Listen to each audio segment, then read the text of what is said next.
রাষ্ট্র হিসেবে ফিলিস্তিনকে আরও 5 দেশের স্বীকৃতি, গাজায় ইসরায়েলি হত্যাযজ্ঞ চলছেই। অ্যান্টিফাকে যুক্তরাষ্ট্রের অভ্যন্তরীণ সন্ত্রাসী সংগঠন হিসেবে ট্রাম্পের ঘোষণা। এবং ভারী বর্ষণে কলকাতায় জলাবদ্ধতা, বিদ্যুৎস্পৃষ্ট সহ 7 জনের প্রাণহানি।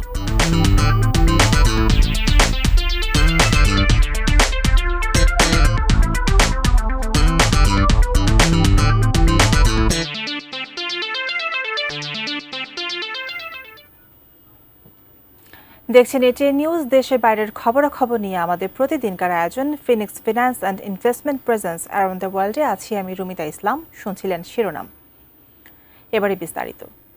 ফিলিস্তিনকে রাষ্ট্র হিসেবে নতুন করে স্বীকৃতি দেওয়া দেশের তালিকা ক্রমে দীর্ঘ হচ্ছে। যুক্তরাজ্য, কানাডা, অস্ট্রেলিয়া, পর্তুগালের পর এই স্বীকৃতি দিল জাতিসংঘের নিরাপত্তা পরিষদের স্থায়ী সদস্য দেশ ফ্রান্স ও বেলজিয়াম, মাল্টা, অ্যান্ডোরা, মোনাকো এবং লুক্সেমবার্গ। কিন্তু এমন পদক্ষেপের পরও ফিলিস্তিনের গাজায় থামছে না জাতিগত নিধন। যুক্তরাজ্য, কানাডা, অস্ট্রেলিয়া ও পর্তুগাল ফিলিস্তিনকে স্বীকৃতি দেওয়ার পরদিন সোমবার জাতিসংঘ সদর দপ্তরে এক অনুষ্ঠানে ফিলিস্তিনকে আনুষ্ঠানিকভাবে রাষ্ট্র হিসেবে স্বীকৃতির কথা ঘোষণা করেন ফ্রান্সের president Emmanuel Macron. Car nous sommes à quelques instants de ne plus pouvoir la saisir. তিনি বলেন, গাজায় যুদ্ধ বন্ধ এবং হামাসের হাতে এখনো আটক থাকা 48 জন জিম্মিকে মুক্তি করার সময় এসেছে। বিশ্ব শান্তি প্রতিষ্ঠা থেকে মাত্র কয়েক মুহূর্ত দূরে আছে বলে আশাবাদ জানিয়ে ফ্রান্সের প্রেসিডেন্ট বলেন, ফ্রান্স আর অপেক্ষা করতে পারে না।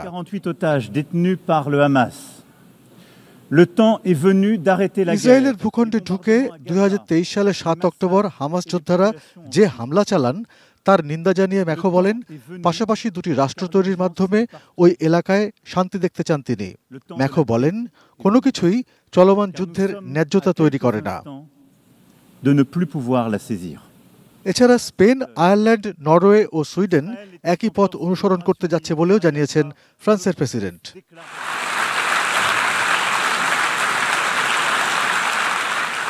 ফরাসি প্রেসিডেন্ট ম্যাক্রোর পর ফিলিস্তিনকে রাষ্ট্র হিসেবে স্বীকৃতি দেওয়ার কথা ঘোষণা করেন ব্রাজিলের প্রেসিডেন্ট লুলা দা সিলভা। তিনি বলেন, হামাসের সন্ত্রাসী কর্মকাণ্ড গ্রহণযোগ্য নয়, কিন্তু তাদেরও আত্মরক্ষার অধিকার রয়েছে।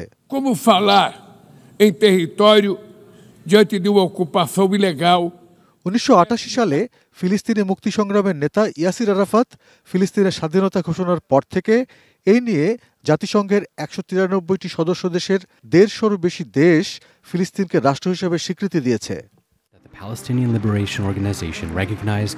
ফিলিস্তিনকে স্বীকৃতি দেওয়ার মাধ্যমে বহু প্রতীক্ষিত 2 রাষ্ট্রভিত্তিক সমাধান প্রক্রিয়াকে এগিয়ে নেওয়ার আশা করছে পশ্চিমা দেশগুলো।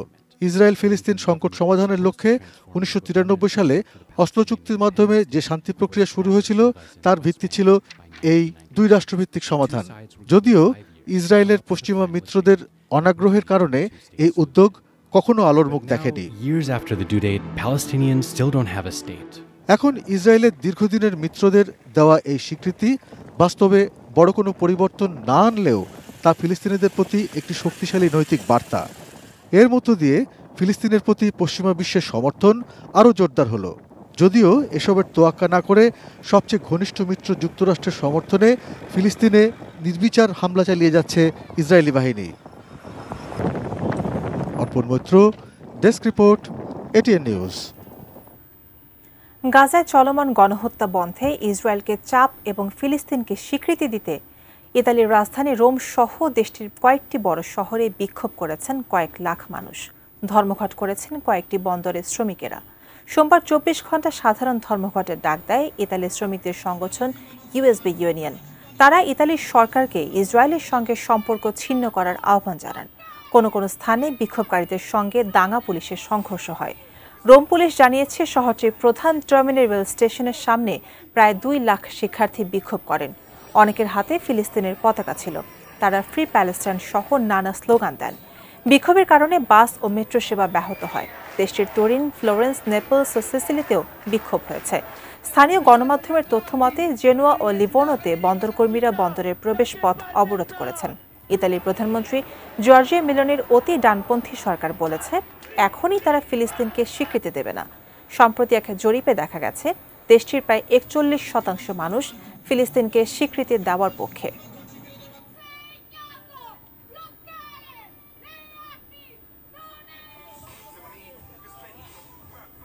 ফিলিস্তিনকে রাষ্ট্র হিসেবে যুক্তরাজ্য, কানাডা, অস্ট্রেলিয়া ও পর্তুগালের স্বীকৃতিতে ফিলিস্তিনের বর্তমান অবস্থার খুব একটা পরিবর্তন হবে না বলে মনে করছেন আন্তর্জাতিক সম্পর্ক বিশ্লেষকরা। তারা এটাকে অনেকটা প্রতীকী হিসেবেই দেখছেন। তবে পশ্চিমা বিশ্বে ইসরায়েলের প্রতি আগের সহানুভূতি ও প্রভাব যে কমে যাচ্ছে, সেটাই চোখে আঙুল দিয়ে দেখাচ্ছে এই স্বীকৃতি। মনে করা হচ্ছে এতে নিশ্চিতভাবে চাপে পড়বে দেশটি। আপাতত সেটাই অর্জন ফিলিস্তিনদের। রেজান ফয়েজের রিপোর্ট।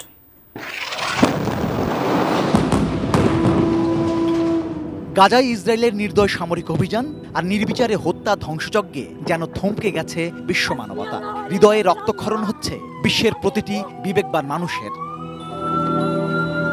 ফিলিস্তিনে ইসরায়েলি হামলায় সৃষ্ট মানবিক বিপর্যয়ে বিশ্বজুড়ে যখন ক্ষোভ বেড়েই চলেছে, তখন জনমতের সেই চাপ পশ্চিমা দেশগুলোকে তাদের পুরনো অবস্থান থেকে সরে আসতে বাধ্য করছে।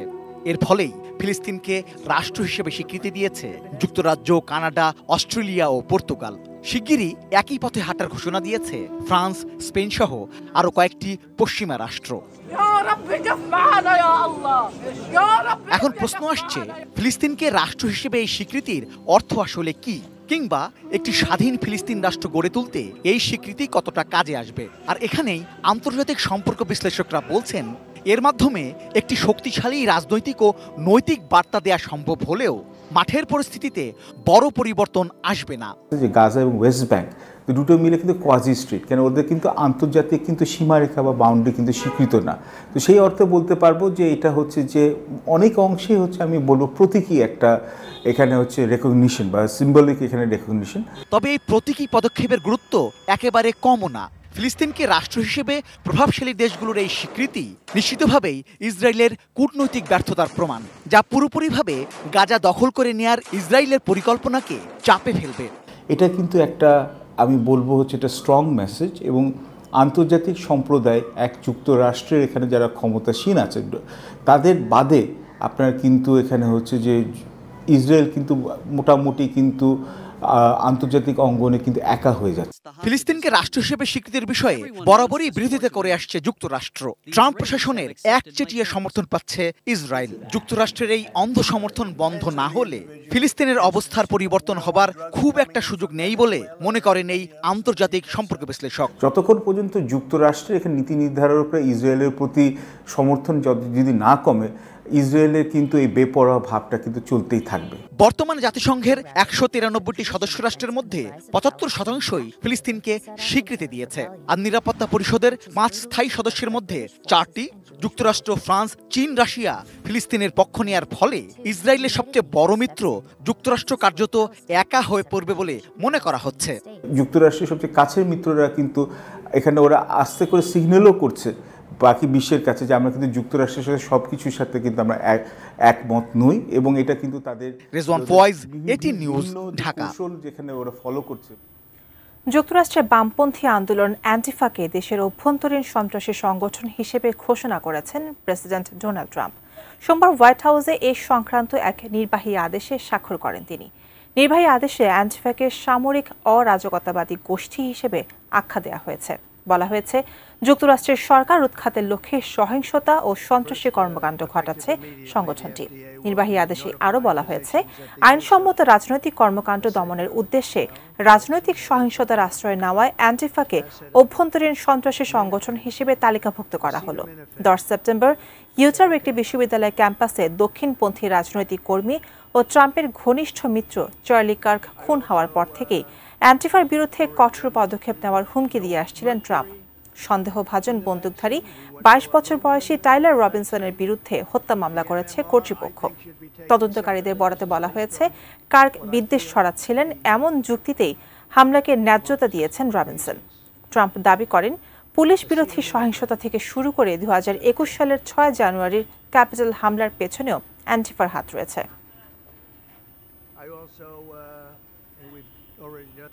দর্শক, অ্যারাউন্ড দ্য ওয়ার্ল্ডে নিচ্ছে একটি বিরতি, এরপর আরও থাকছে। অটিজমের সঙ্গে শৈশবে টিকা নেওয়ার সম্পর্ক আছে মনে করেন ট্রাম্প।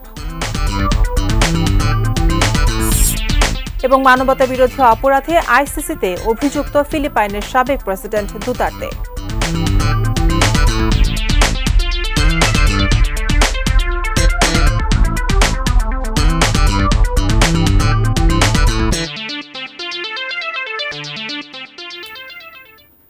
দর্শক, বিরতির পর আবারও আমন্ত্রণ অ্যারাউন্ড দ্য ওয়ার্ল্ডে। ভারতের পশ্চিমবঙ্গ রাজ্যের রাজধানী কলকাতায় সোমবার রাতভর ভারী বৃষ্টিতে শহরের বিভিন্ন জায়গায় জলাবদ্ধতা দেখা দিয়েছে। এই পরিস্থিতিতে অন্তত 7 জনের মৃত্যু হয়েছে, যাদের মধ্যে 3 জন বিদ্যুৎস্পৃষ্ট হয়ে প্রাণ হারিয়েছেন। কলকাতার বেনিয়াপুকুর, কালিকাপুর, নেতাজি নগর, গড়িয়াহাট ও ইকবালপুরে এসব প্রাণহানির ঘটনা ঘটেছে। এসব এলাকা কলকাতার মধ্য ও দক্ষিণাঞ্চলে বিস্তৃত। জলাবদ্ধতার কারণে নগরে দেখা দিয়েছে ব্যাপক যানজট। পাশাপাশি শহরের রূপকণ্ঠে রেল ও মেট্রো সেবার ওপরও প্রভাব পড়েছে। শহরের অনেক নিচু এলাকার বাড়িঘরে পানি ঢুকে পড়েছে এবং সম্পদের ক্ষয়ক্ষতি হয়েছে। কয়েকটি স্কুল বৃষ্টির কারণে বন্ধ ঘোষণা করা হয়েছে। কলকাতা শহরের দক্ষিণ ও পূর্বাঞ্চলে বৃষ্টির মাত্রা বেশি ছিল। কলকাতা পৌরসভার তথ্য অনুযায়ী গড়িয়া কামহারদিতে কয়েক ঘন্টার মধ্যে 332 মিলিমিটার বৃষ্টির রেকর্ড হয়েছে। এছাড়া যোধপুর পার্কে 285 মিলিমিটার, কালীঘাটে 280 মিলিমিটার, তোপসিয়ায় 275 মিলিমিটার এবং বালিগঞ্জে 264 মিলিমিটার বৃষ্টির রেকর্ড করা হয়েছে।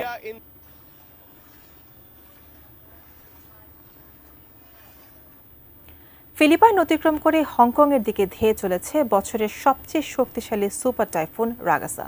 হংকংয়ে মঙ্গলবার সন্ধ্যায় নির্ধারিত কয়েকশো ফ্লাইট বাতিল করা হয়েছে। স্কুল, কলেজ সহ বিভিন্ন শিক্ষা প্রতিষ্ঠান বন্ধ ঘোষণা করা হয়েছে। বন্ধ রয়েছে ব্যবসা বাণিজ্য। এর আগে সোমবার ফিলিপিন্সের অতিক্রমের সময় রাগাসার প্রভাবে বেশ কয়েকটি ছোট দ্বীপের কয়েক হাজার বাসিন্দা বাস্তুচ্যুত হয়েছেন। এ সময় অন্তত 1 জনের প্রাণহানি ঘটেছে বলে নিশ্চিত করেছে ফিলিপাইন কর্তৃপক্ষ। এ সপ্তাহের শেষ নাগাদ দক্ষিণ চীনে আঘাত হানতে পারে সুপার টাইফুন রাগাসা। চীনের গুয়াংডং প্রদেশে প্রায় 3,70,000 অধিবাসীকে নিরাপদ আশ্রয়ে সরিয়ে নেওয়া হয়েছে। আগামী বুধবার সুপার টাইফুন রাগাসা গুয়াংডং এর উপকূল অতিক্রম করতে পারে বলে ধারণা করা হচ্ছে। চীনের অন্তত 10টি শহরের সব শিক্ষা প্রতিষ্ঠান ও কিছু ব্যবসা বাণিজ্য বন্ধ রাখার নির্দেশ দিয়েছে কর্তৃপক্ষ।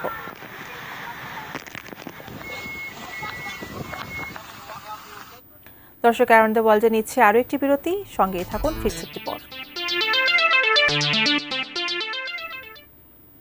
দর্শক, আবারও আমন্ত্রণ অ্যারাউন্ড দ্য ওয়ার্ল্ডে। অটিজমে আক্রান্ত হওয়ার সঙ্গে শৈশবে টিকা নেওয়ার সম্পর্ক আছে বলে মনে করেন মার্কিন প্রেসিডেন্ট ডোনাল্ড ট্রাম্প। গর্ভাবস্থায় নারীদের ব্যথানাশক টাইলেনল ওষুধ খাওয়া নিয়েও সতর্ক করেছেন তিনি।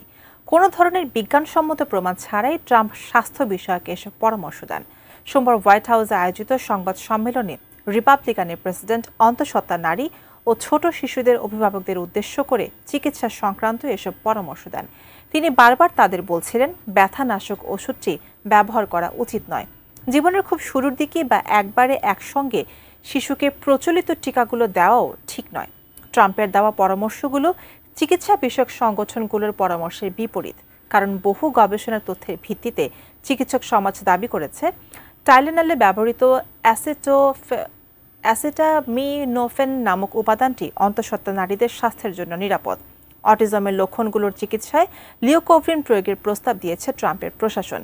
লিওকোভ্রিন হল ফলিক অ্যাসিডের একটি ধরন।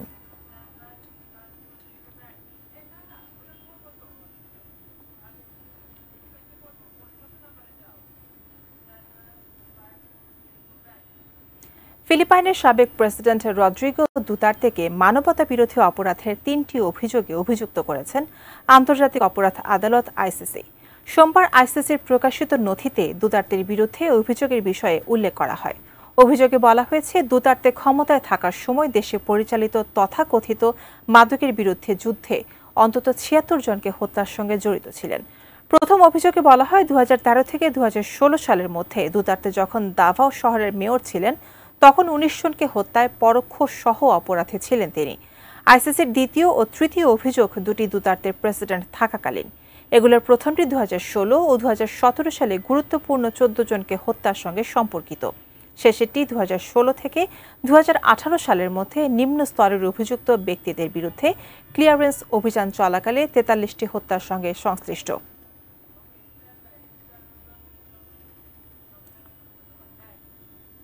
দর্শক, এই ছিল অ্যারাউন্ড দ্য ওয়ার্ল্ড থেকে সর্বশেষ। সঙ্গে থাকার জন্য ধন্যবাদ।